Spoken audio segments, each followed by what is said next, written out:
Shalom, shalom, everybody. How y'all doing? Happy Sabbath. Happy Sabbath. Welcome back to Reading with SHILO, and welcome to part 17, man. We're here for part 17. Part 17 of Africans in Colonial Louisiana. We are jumping into chapter 7 tonight. Chapter 7 tonight. Boss de Fleuve, the Creole slave adapt to the cypress swamp. That is the name of chapter 7. We moving right along, man. We are moving right along. I hope everybody has been having a wonderful day so far. Wonderful night as well. But we out here, baby. We out here with breath to breathe and everything we need to succeed. So it's time to pull up a book and read, which is what we're going to do. We're going to pull up a book and read, man. We're going to read Miss GWENDOLYN MIDLO Hall's book, Africans in Colonial Louisiana. We're going to try to make our way through the book. Continue to roll through the sea of pages that she laid before us, man. Roll. Oh, well, man, it's been rainy here in Louisiana. Rainy, man. But I've been able to pull cucumbers off the vines in the garden. Cucumbers so divine, looking fine. All mine. Yeah, man. Well, we got to keep pushing though. Keep pushing. We finished up with chapter 6 last night, which definitely was a good read. As far as the flow, the pronunciations, everything went well last night. Didn't have too many hiccups. We looked up a couple of words, but until we got to the French part of it, or the Creole songs or sayings, then it kind of slowed down a little bit right now. But hey, it is what it is. We pushed through it. And we succeeded, and we finished off chapter 6. So we're going to start chapter 7 tonight, and we'll read about an hour. We're going to read about an hour. Shalom, KK, how you doing? We're going to read about an hour tonight. Since it's a Sabbath, we're not going to do too much work. We just most likely get straight into the reading tonight, since it's the Sabbath. The first of Tournoir. Just reading over some words that caught my eye.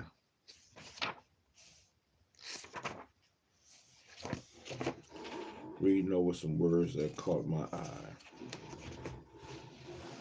It looked like we're going to start off with a poem, or we're going to start off with most likely a song that maybe the Creole slaves might have sung.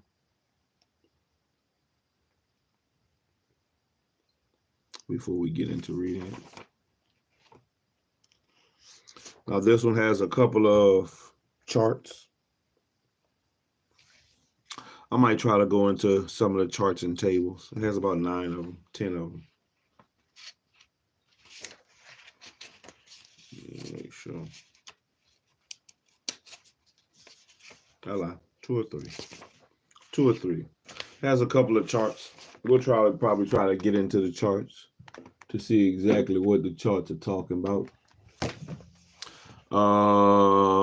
So far, the charts are talking about slave distribution and proportion of slave to free at post of Lower Louisiana in 1763. Me too, William X. Me too. What's good, Dixon? What's good? You got to start somewhere. And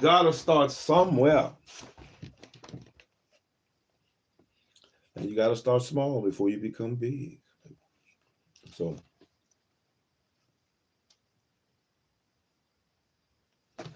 let's go ahead and get into chapter 7. Chapter 7.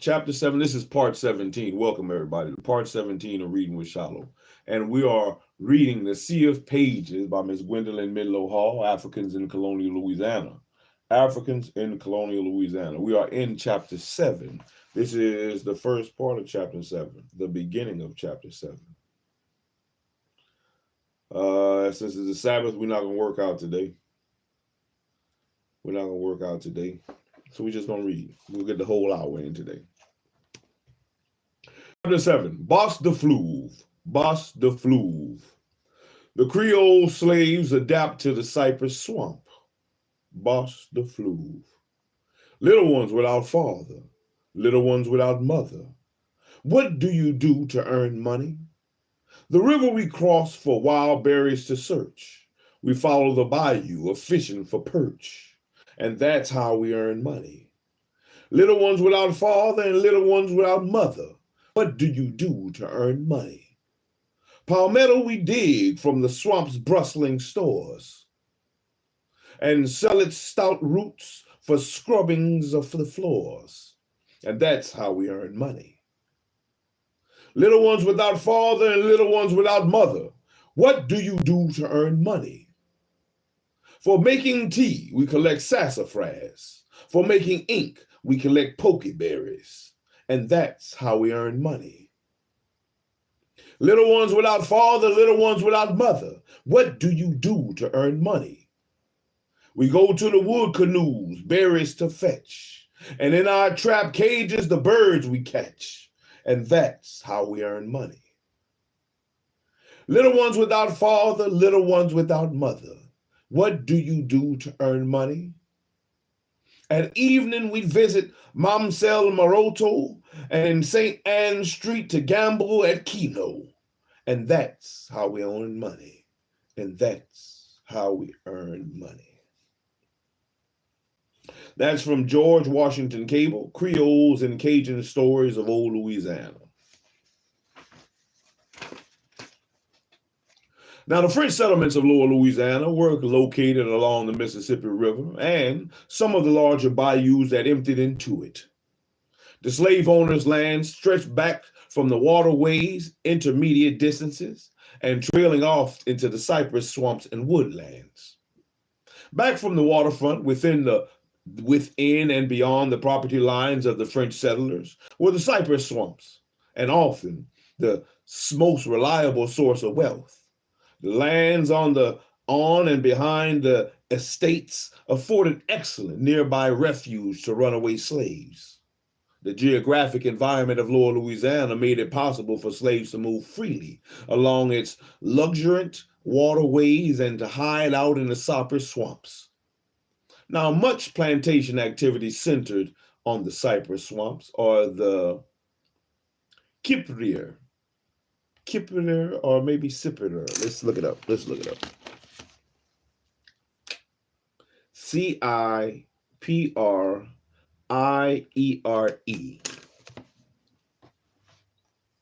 On the cypress swamps is another name for cypress swamps. Where slaves went largely unsupervised. Cipriere.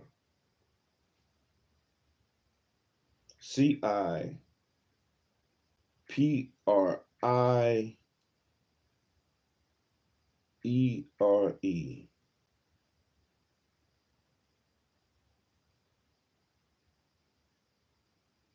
Sepier.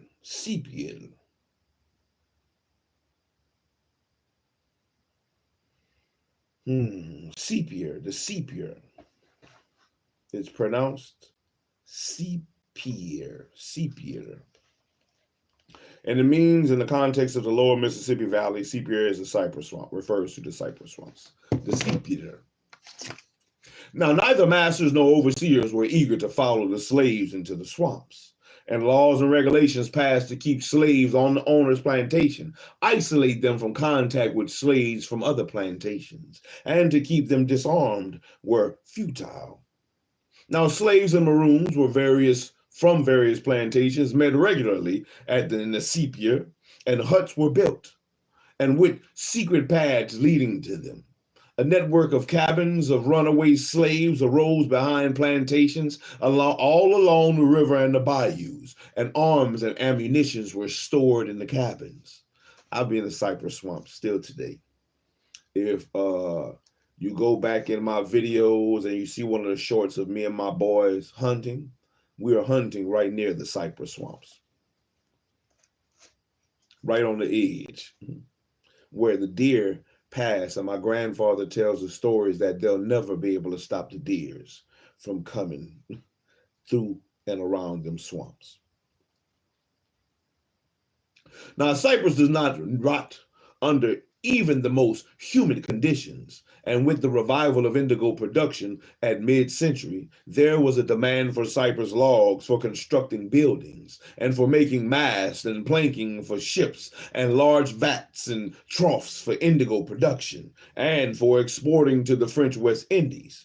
And during the interval of the peace between 1784 and 1756, the cypress industry flourished. And in 1753, a visitor from Martinique wrote, "There are valuable cypress forests from which immense revenues are derived. And some plantations have a sawmill, which once started when 10 or 12 slaves will result in a net revenue of 10 to 12,000 livres per year. And some of the cypress logs are monstrous and have to be hauled over land by the strength of arms, 3 or 4 pair of horses dragging them." Now, the growth of the cypress industry led to the new form of marinage, and families of Creole slaves adapted to the ecology of the swamp by founding permanent settlements.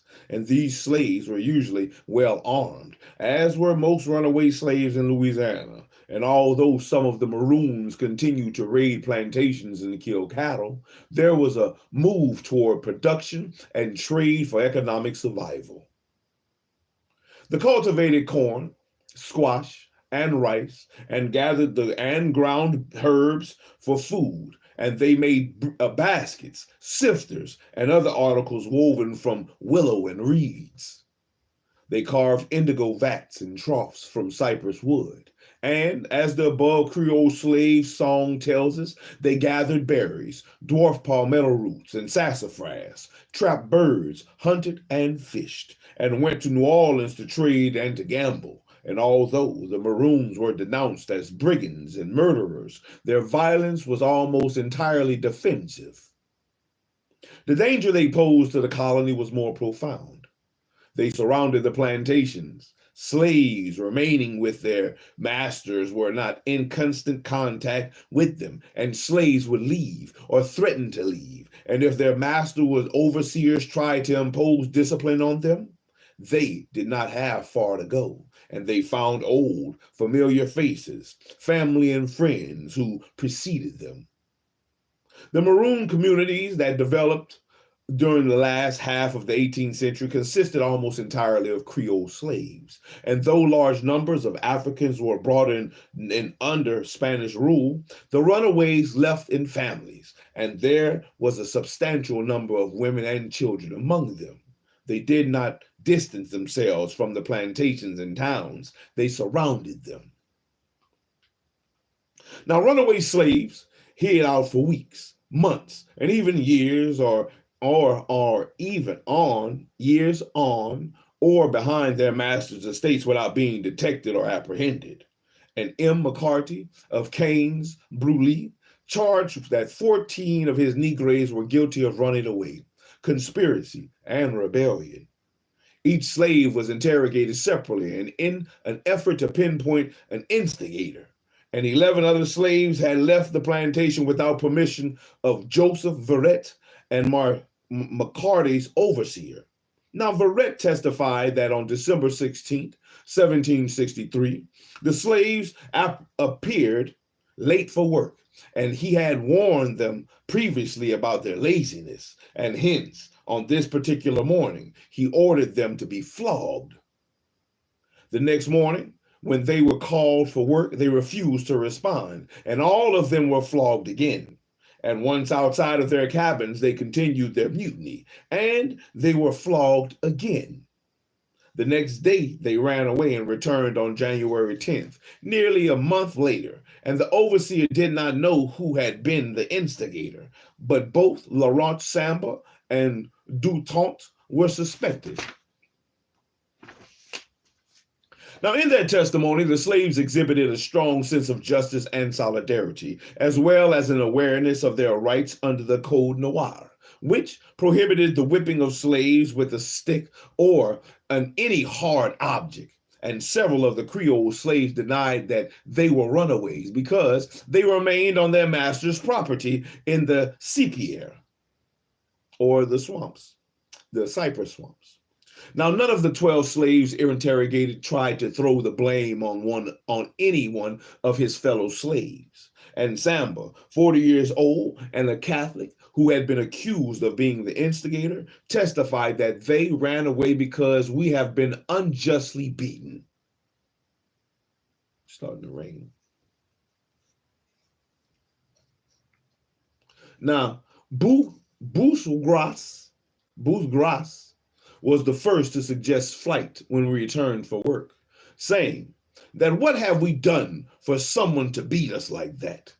And we should not put up with such bad treatment. And when he said that, all of us truly decided to run away.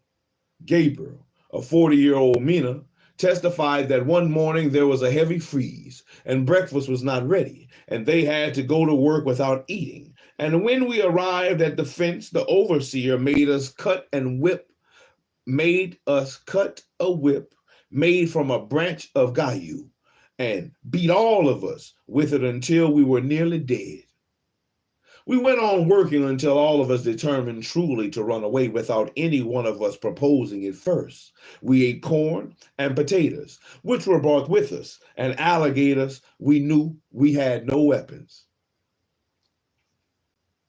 Now, Murtharin, a 23-year-old Creole, testified that they all received 10 blows, not with the switch, but with a branch. Excuse me, let's plug this up. Let me plug up my phone, my bad. Now, Murtharin, Shalom, Randy. Murtharin, a 23-year-old Creole, testified that they all received 10 blows, and not with the switch, but with a branch cut from a tree. And when they returned from work, they all decided to run away. And according to Antoine, a 30-year-old Creole, they were beaten because they wanted to make a fire to warm themselves. And the overseer fell upon us with great blows of a branch, which he cut from a tree with an axe. Now, we all decided together to go maroon without any one of us having made the proposition. Nicholas, a 20-year-old Creole, testified, all agreed together to go maroon. Francois, a 25-year-old Creole, said in his testimony that they were not maroons because they stayed in their master's sepier. They had all decided to leave together. Apollon, a 30-year-old Creole, said that they were hit with a big tree branch. And Cesar, a 50-year-old slave from Guyana, told the same story. They all denied that they had killed a cow that was missing and establishing that a slave from another estate had killed it. And they said that they lived on potatoes, corn, and alligators. And runaways could often count upon help from the slaves remaining on their estates. For example, Louis, an escaped mulatto slave, had maintained himself on his master's plantation with the help of the other Negroes with whom he was in communication. No one feared M. Laveau, who managed the place, and whereabouts of Louis was known to all the Negroes who hide him and protect him. And because of this luck, he has been able to live during the 10 months that he has been away from his madame. This testimony reveals the slaves' adaptation to the cypress swamps, their awareness of the rights under the Code Noir, and solidarity among slaves who were Black and mulattoes, Creoles and Africans. Now, by the time the American Revolution was drawn to a close, the Maroons of Louisiana had asserted their control over the strategically vital part of Louisiana. Bas de Fleuve, the area between the mouth of the Mississippi River and New Orleans. And New Orleans is located between the Mississippi River and Lake Pontchartrain. And Lake Pontchartrain leads past Lake Borgne and into the Gulf of Mexico. And although ocean-going vessels came up the Mississippi River, the voyage past the ever-shifting sandbars at its mouth and then over the river was long and uncertain. The route through Lake Pontchartrain to the Gulf of Mexico was a vital alternate shipping route. And Lake Borgne empties into the Rigolets, a narrow body of water between Lake Pontchartrain and the Gulf of Mexico. Lake Borgne means one-eyed lake. The reason for the name is clear. The rear of the lake trailed off into trackless swamps, marshes, and bayous. The Mississippi River swings eastward at English Turn and leaving a fairly narrow area consisting almost entirely of tidal wetlands between Lake Borgne and the Mississippi River. During the French period, a canal had been built connecting Bayou Batavia to the Mississippi River near English Turn. And this point on the Mississippi River was always fortified because any military force that controlled the territory between Lake Borgne and the Mississippi River could cut off all shipping to and from New Orleans. Bas-de-Fleuve had an old, deeply rooted, heavily Creole slave population. And from the earliest years of African presence in Louisiana, there was a heavy concentration of black slaves along the east bank of the Mississippi River below New Orleans. And the 1731 census counted 838 black slaves in Bas-de-Fleuve, including 237 children. And there were 66 white men, 36 white women, 75 white children, 17 engagees, which is indentured servants, and 19 Indian slaves, or 4.32 blacks to each white and including Indian slaves, 4.42 slaves to each free person. And when Spain took over Louisiana and carried out a census in 1763, Bas-de-Fleuve contained 1,476 slaves, and 32.1% of the slaves of Lower Louisiana, and the largest number of slaves by far at any post. There were 4.56 slaves for every free person, and by 1777, there were 2,484 slaves in Bas-de-Fleuve. Bas-de-Fleuve had the fastest growing slave population of any post and had greatly outstripped Tchoupitoulas in appropriation of the slave to free. It had a much lower sex ratio among the adult slaves than did Tchoupitoulas, and the post with the next largest number of concentration of slaves indicating a higher level of creolization was Bas-de-Fleuve. Thus, Bas-de-Fleuve had the largest and oldest and the most creolized slave population in Louisiana, and it was located very strategically. And by the early 1780s, now it has, my bad, before I go on, it has some of the numbers, like the slave numbers at Bas-de-Fleuve was 1,476. The slave at New Orleans was 1,135. The slaves at Tchoupitoulas, 939, and the slaves at Point Capit, 610, and at the German coast was 438. Now, I believe these numbers are skewed. And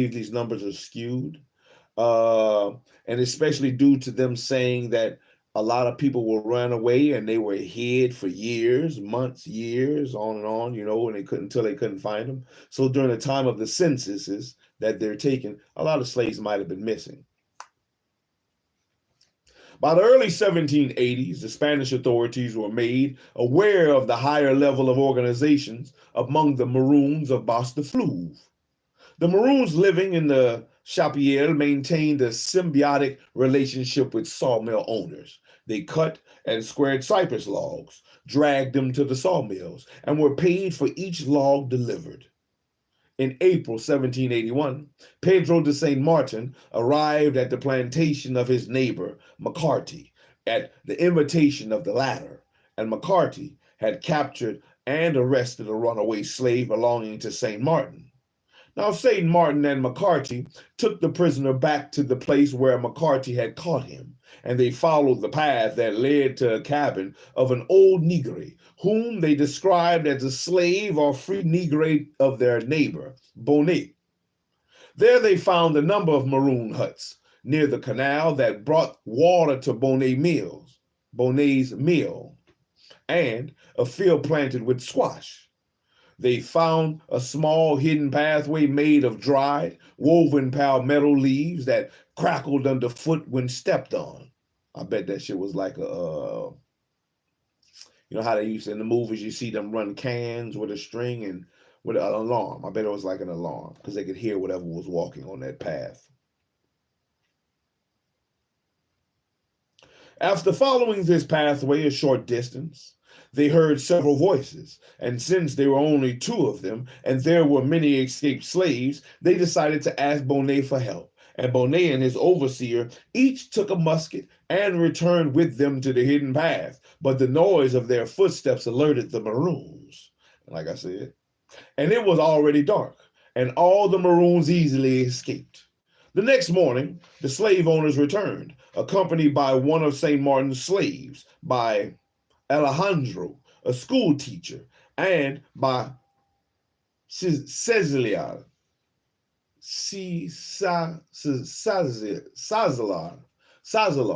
a neighbor who was missing several of his slaves. And following further along the same path, they found another cabin, which the Negres had deserted and burned, and leaving behind some dishes and skins that they could not carry away with them. The search party returned to Bonet's sawmill, and in the presence of Bonet's brothers, they remarked that Bonet's slaves must be keeping the Maroons informed. "What?" said Bonet's brother. "What?" said Bonet's brother. "How dare you accuse me of having connection with Negro Maroons?" The school teacher Alejandro replied that he had not accused him, but he thought that Bonet's slaves must have known the Maroons were there, because there was a field of squash planted near the cabin inhabited by the old Bonet Negre, and the Maroons' huts were nearby. Bonet's brother replied that he himself had planted the squash, to which Alejandro replied, "If you planted them, you must have had your eyes closed if you did not see the maroon cabins nearby." Bonet threatened to go to New Orleans to charge St. Martin with slander, but instead sent St. Martin a message to meet him on the levee in front of his house. And St. Martin asked Bonet why he was insulting him and threatening him. And Bonet replied that it was true that he had let fly some words of contempt, because he was told that St. Martin was declaring publicly that Bonet was employing Negro Maroons in his lumber operations.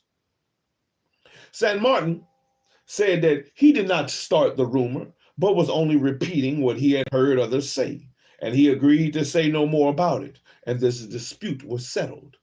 A few weeks later, Juan Benvenu, captain of the urban militia of New Orleans, was missing a cow, and he sent a party of his slaves armed with 3 guns and sticks to search the wilderness. And according to Benvenu, his slaves encountered 2 Negres whom they knew to be Maroons behind the plantation of the king near Benvenu's property. The slaves asked the Negre if they had seen Captain Benvenu's cow. And although the Negres claimed that they knew nothing about the cow and that they had no meat, they were seized and brought to Benvenu's house. One of these Maroons was named Juan Batista, a slave of Saint Amant, and he had ran away to the woods behind the Duparc plantation with 2 other slaves of his master, the Negre Tham and the Negresi Margarita. And they took from their master a barrel of rice, a musket with enough powder, and a knife for hunting. And they were joined by Pedro and Zephyr, slaves of the merchant Tournoal of Point Capi. And Zephyr had a knife, but no other arms. And they had a fish hook with which they caught fish and turtles. what they call a lapin is a rabbit. A turtle is a come on, man. What is a turtle?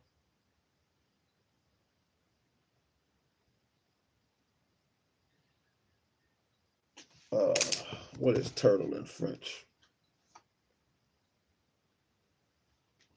Turtle in French. In French, that's tortue. No, that's not it. Turtle in Creole.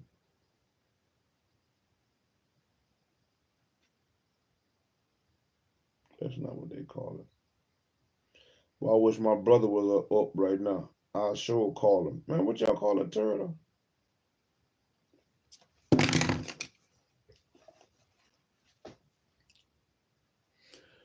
Juan Bautista and Pedro had left the others 5 weeks earlier because they claimed that they could not stand the company of the other Maroons. And Pedro explained that they had departed after seeing the damage the Maroons did to the inhabitants of the neighborhood by robbing them. The Benvenue slaves who had captured them knew their whereabouts and would probably be continued to leave them undisturbed if it had not been for the theft of Benvenue's cow. And they denied that they had seen the cow or that they had any meat, and stating that it must have been some other Maroons who took the cow, and they were taken to Benvenue's house. And after being questioned further, they said that the Maroons who had their huts in the marsh behind Ciel Raquet's land must have taken the cow. And Juan Baptiste was put into irons, and Pedro was enlisted to lead the way to the huts that they had referred to.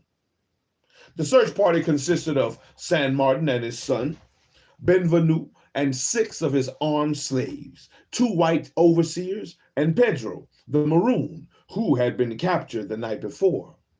On Sunday, May 27th, 1781, at 9 o'clock in the morning, they approached the cabin, trying not to make noise, but their footsteps on the dried reeds and palmetto branches on the pathway alerted the Maroons. And there were 3 Negroes and 3 Negresses in the cabin, and all the Negroes fled. And San Martin told them to halt, but they continued to run. He told them to halt again, and then fired at one of them, hitting him in the back. But he continued to flee.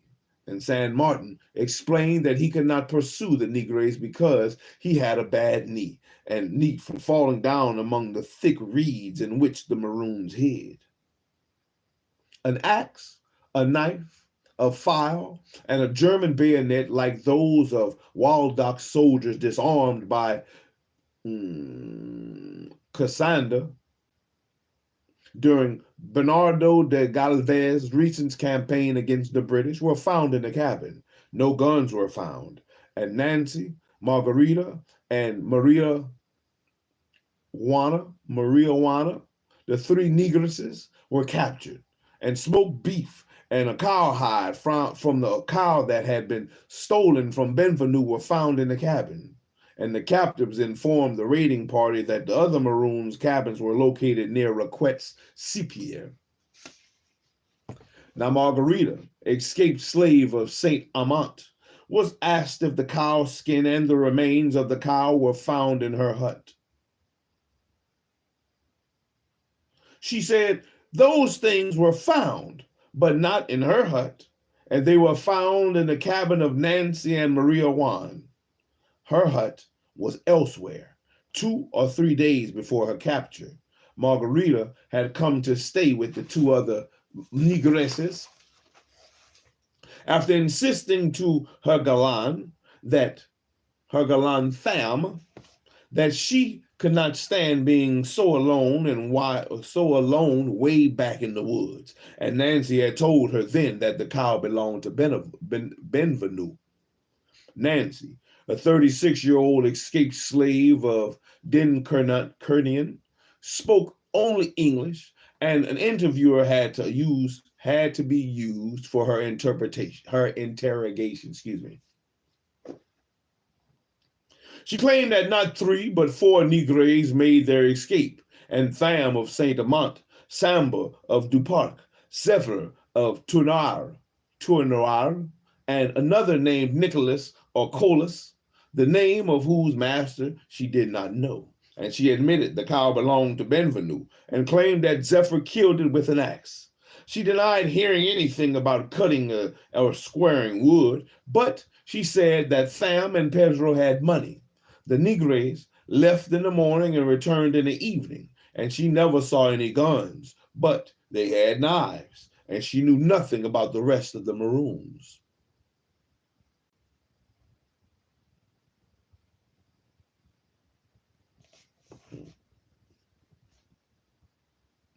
Marie Juana, slave of St. Martin, said that Samba and Zephyr brought the cow, killed it, and divided it among them.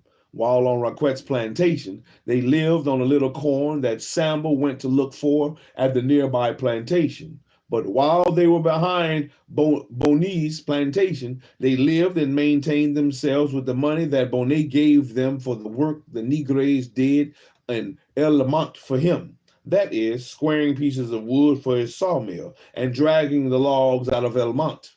And after the logs were in Bonet's canal, the Negre Maroons brought them to dry land, and where they were met with by a cart that brought the logs to Bonet's sawmill. Maria Juana,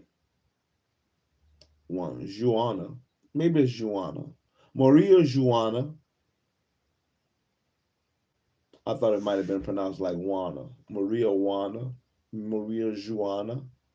said that she heard he paid Pedro, Sam, and Zephyr 2 reals for each piece. And one day she heard that other Negres said that they were going to Bonet's plantation, and she became frightened and said, "How can you, who are Maroons, go to the plantation of the whites?" And they replied, "We are going there because we work for M. Bonet." Captain Benvenu questioned Pedro and Juan Batista to find out that if they worked in the woods preparing lumber for Bonet's mill and were paid by Bonet for their work, saying that he heard a rumor that Bonet procured, brought, and retained Maroons to be used at his own place. And both Maroons affirmed the rumor, saying that they received 1.5 reals for each piece of squared timber. And San Martin testified that it had been generally known that Bonet employed fugitive slaves around his sawmill, and that he had been told this by a runaway slave of de Reggio, the alcalde of New Orleans. And however, when Benvenu testified and was asked if he had heard that Bonet was using Maroons to profit for their labor, he replied that this was the general belief, but he did not wish to inquire about the details of the matter, which might reflect upon the conduct of a good and reputable man. Zephyr, a 25-year-old slave of Tour Noir, had been a Maroon for a year, and he had been captured in the slave cabin of de Reggio, where he had sought a few ears of corn, and after, it's coming down.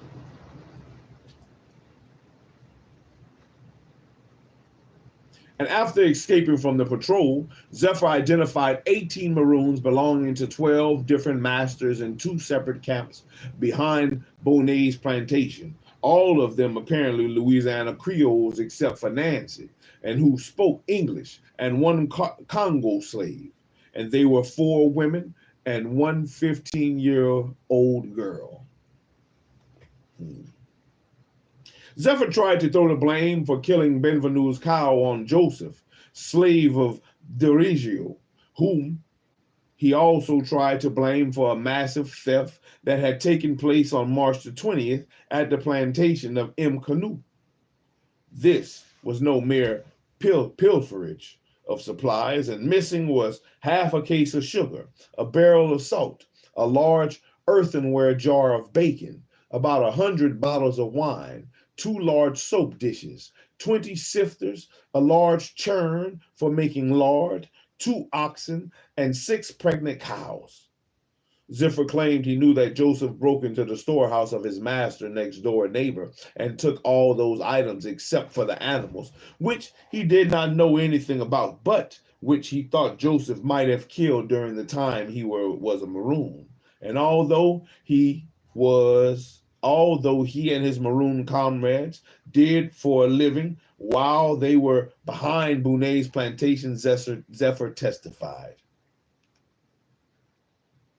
Like the rest of the Negro Maroons, my comrades, I accompanied myself in Element, making pieces of wood and bringing them down Mbonay's canal to his watermill.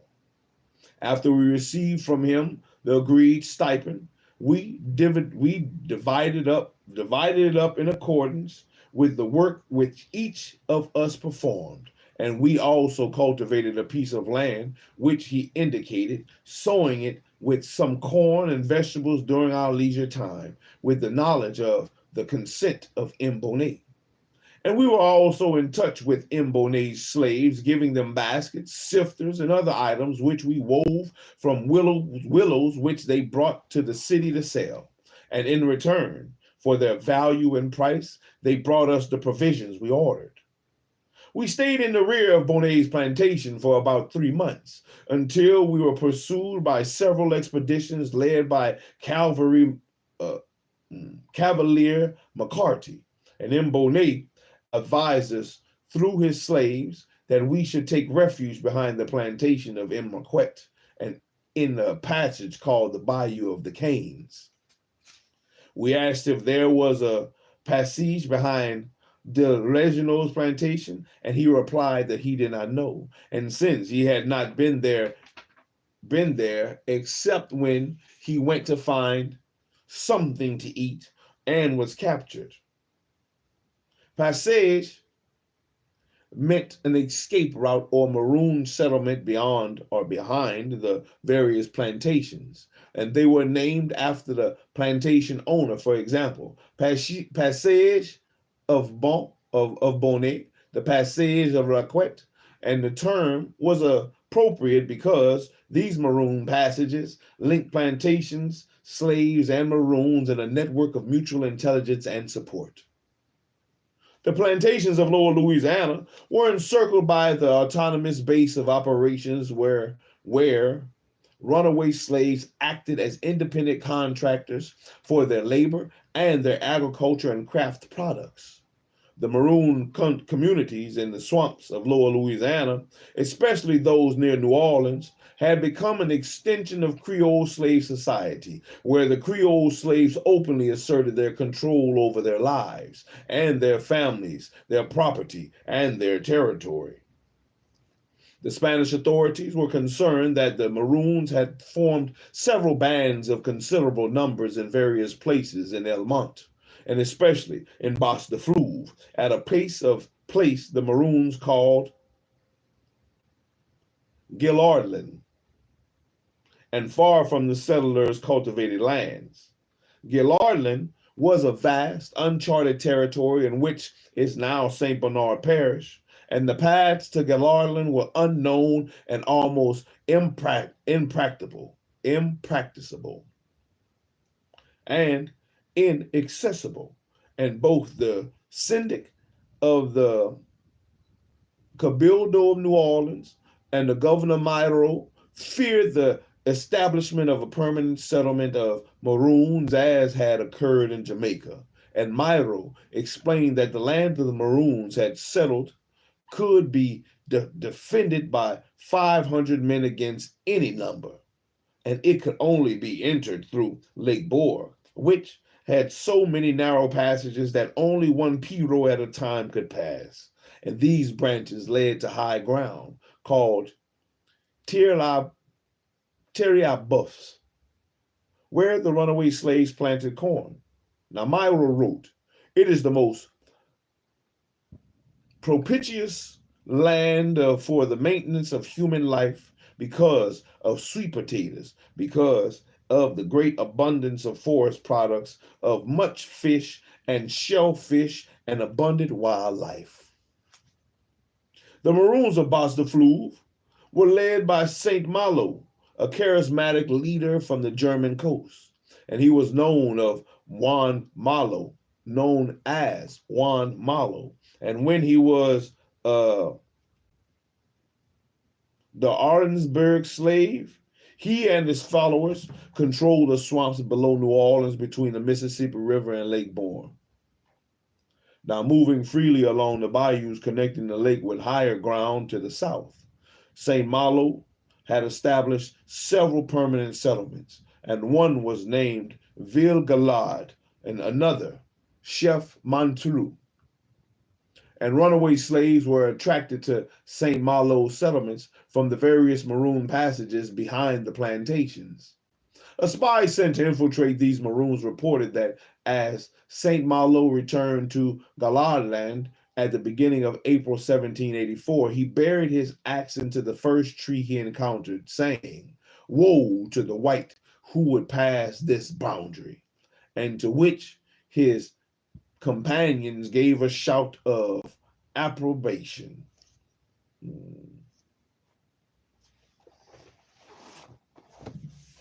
I'm going to try to finish up this page. Yeah, I'll finish up this page and get to the next paragraph. And we'll stop there.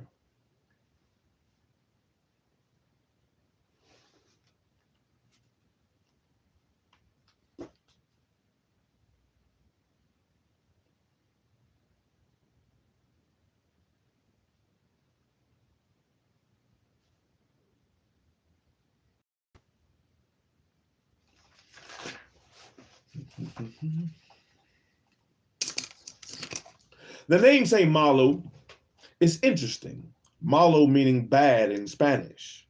It could also derive from the name of the French port St. Malo. However, in the Spanish documents, the accent is placed on the last syllable. Malo means shame in Bambara and refers to the charismatic leader who defies the social order, whose special powers and means to act may have beneficial consequences for all his people when social conventions paralyze others. St. Malo had a wide following. He attracted and won the loyalty of Creole slaves who remained with their masters, as well as that of the Maroons from the various passages between the plantations. And Spanish officials believed that with good reason that there were few slaves in the colony who were not directly or indirectly accomplices of St. Malo. The prosecutor reported that masters were obliged to suffer in silence because of the slightest reproof. Slaves were threatened to join the runaways, and he also reported that their lands were being left uncultivated because of the lack of labor. Now, St. Malo's hiding place, which had to be approached by wading through reeds and waters up to your chest, defied entry by the smallest canoe. Shit, you better watch for them gators. And in 1782, as the war with the English was drawing to a close, Spain authorized any nation to import slaves into Louisiana duty-free, and African slaves began to pour into the colony in large numbers. Slave control became a high priority, and the authorities began to raid the Maroon settlements in Bas-de-Fleuve, and the colored militia was ordered to root out the Maroons, but their raids were fruitless. And in 1782, Captain Bautista Hugon and a detachment of 20 native-born troops were sent to search of the Maroons, and they were led into an ambush by 4 Maroons who had offered to guide them to St. Malo's hiding place, and one of the militiamen was killed, and several were wounded. White troops were no more successful, and the Maroons captured Don Carlos de Villers, lieutenant of the company of the 1st Battalion. And we're going to stop there. We'll stop there, man. That was part 17. Part 17, the beginning of chapter 7, called Bas-de-Fleuve. Bas-de-Fleuve. Trying to see how many. Man, I might be able to push it tomorrow night in the next section or the next reading. I might be able to push it tomorrow night. We might could finish chapter 7 tomorrow. It'll be some doing, but we might could finish chapter 7 tomorrow, man. We'll have to see.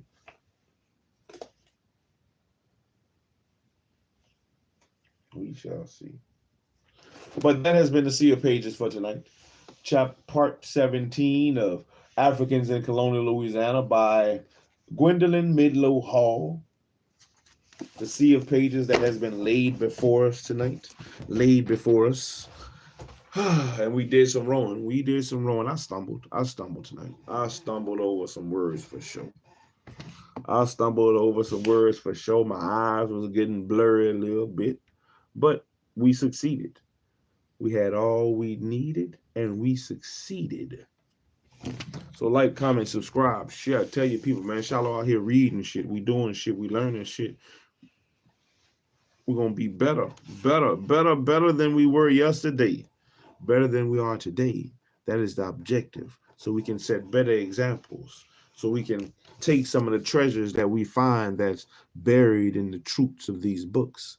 And hopefully we can apply it to our lives to help us to be better. Let's burn down the plantations of our mind, one section at a time. One section at a time, and be more mindful of what we input into our minds. Input into your eyes, input into your ends and your ears, and export out of your mouth.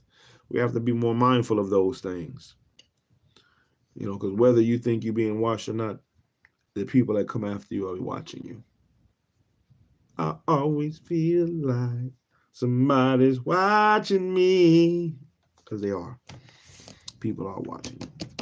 People are watching you. Your children are watching you. Your family and friends are watching you to see what choices you're going to choose and what moves you're going to move. And sometimes one bad move can have dire consequences. But if you have the right thought process, you know, then there's always a lesson that can be learned. Always a lesson that can be learned. It's just up to you. It's up to you to take that lesson, learn it, move forward, keep motion going, forward marching, keep forward marching, and be better than you were. Be better than you were and set a better example than maybe you have had. Set a better example for those that come after you, and even set an example for yourself, man. You be an example for yourself. You be the man or woman that you would have loved to follow when you were younger or back in your days, man. I can get down with that ball. Oh, shit, man. We got a job to do. We all got jobs to do. We all have choices to choose. We all have that. We all have that. But it's up to you, man. I can't choose the choice for you. You know, I can help, hopefully, within my actions, help to guide you and show you the route I took, you know, or the route I'm taking. And hopefully those things that you may see or hear can help you and help you, bring you to a better vantage point to maybe where you can see the direction that you need to go. And then once you see the direction you need to go, man, start putting foot to ground and head that direction. Make your way to it. Make actual action to what you're trying to do. Set your goals, meet your goals a little bit at a time. Don't hurt. Succeed at small so you can succeed at great later. Build up your confidence by succeeding at small, one after the other, victory after victory. Yes, you may have hiccups, but keep going. It will be small victory after small victory, but hey, some motion is definitely better than no motion, man. And we can clear many paths, one foot that you can go long distance, one step after the other. But you have to start somewhere. You have to start somewhere. And for me, this is part of I've been starting, but this is things that I'm doing, the things that you may come across me doing within this channel, reading, hunting, fishing, even though I've done a lot of that for a long time, it's still to continue to better myself and give a better example to the ones that's coming after me. Some things aren't meant to be lost. Some people want to change with the times. Adapt, yes, you have adapt, you can adapt, but you can't lose the core. You cannot lose the core values, the core things, the things that the most important things that is going to be needed to survive. Like if all the lights go out, my boys can fish. They'll hopefully have learned how to hunt. They can learn how to make things on their own so they're not wallowing in, oh, what am I to do? Oh, me. Oh, No, I don't want them to be like that. I want them to be able to move and maneuver themselves with confidence and strategy and understanding of this is what it is, this is what it was, this is what it's not, and this what it's going to be. You know, and this is what I can do to achieve what I need to achieve within whatever the confines of my reality may be, or the confines of their realities. But we'll keep pushing. Besides all that, all praises to the Most High. Hopefully I have breath to breathe for a long time. And as long as I have breath to breathe every day, then I have all I need to succeed. And I'll take my time and get up and read, because that'll be my part. That'll be my part within the revolution. Whether it be the revolution of my mind or the revolution of your mind or the revolution of their mind, I'm going to do my part and read. They say you want to hide something, put it in a book. So let's open up them books. See what treasures we can find. What truths can we uplift, and what lies can we tear down? One book at a time, one day at a time, one part at a time, one session at a time, one page at a time, one chapter at a time.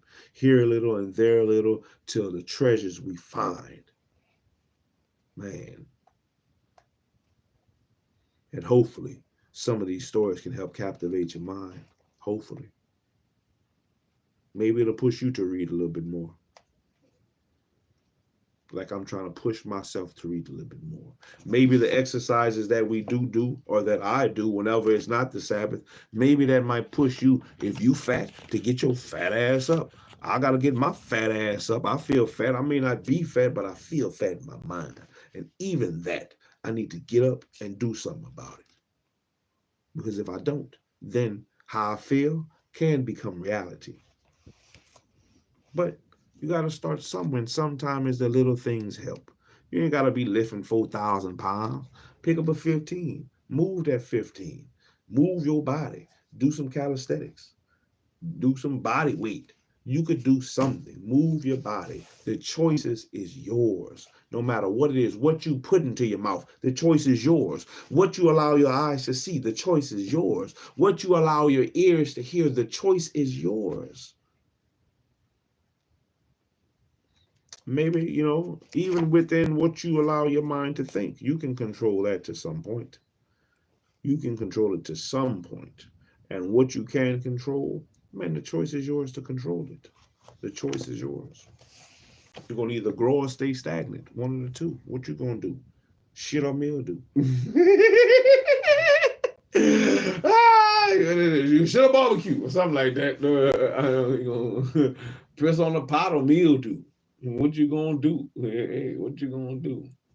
I appreciate all the likes, man. I appreciate all the likes. I appreciate all the comments, whether they be good or bad, man. Every little bit helps to keep going the channel and keep pushing it, man. Keep pushing it. Keep pushing it. That's the objective. Part of the objective. Keep pushing it, and while pushing it, becoming better. And while becoming better, allowing my sons to have a visual of what I would like for them to do, a visual so they can soak it up like a sponge and be an avenger in my time away or my time of absence. Hey, that has been tonight reading with SHILO. We'll come back next time with part 18. Part 18, we'll pick back up in chapter 7, Bas de Fleuve. And continue to read about how the slaves took over the cypress swamps, or the sepier, and see what they were doing. How did they live out there? And most of the way they lived out there is most likely some of the same ways that my grandfather, who is 92, tries to. He don't try. He shows me. He shows me a lot of things, and I'm willing to listen.